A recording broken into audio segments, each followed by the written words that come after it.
بسم اللہ الرحمن الرحیم۔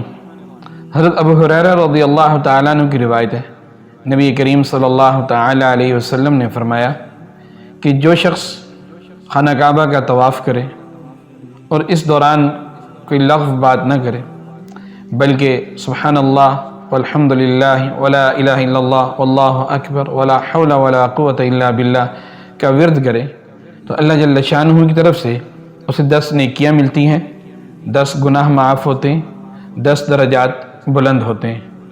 اور فرمایا کہ جو شخص دوران طواف کوئی بات کر لیتا ہے تو اللہ جل شانہ کی رحمت سے اس طرح حصہ حاصل کرتا ہے جیسے کہ کوئی شخص پانی میں اپنے پاؤں ڈبو لے۔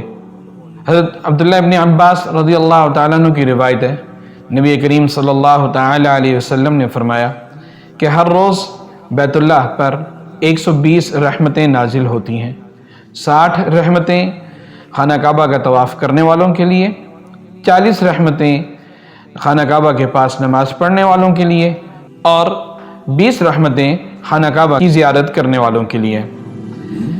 دوران طواف ہمیں کن باتوں کا خیال رکھنا چاہیے؟ یہ بہت اہم سوال ہے۔ تو یاد رکھیے 3 باتیں ایسی ہیں کہ جن کا درجہ فرض کے برابر ہے یا فرض ہیں، یوں سمجھ لیجئے۔ پہلی بات کہ طواف کی نیت کرنا فرض ہے، کہ جب آپ طواف کرنے کا ارادہ کریں تو آپ طواف کی نیت کر لیں۔ نیت دل کے ارادے کو کہا جاتا ہے۔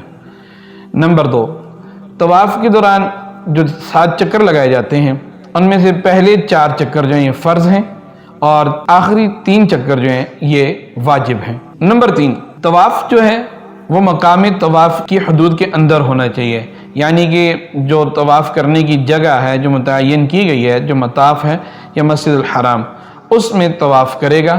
تو یہ 3 باتوں کا خیال رکھنا طواف کے دوران فرض ہے۔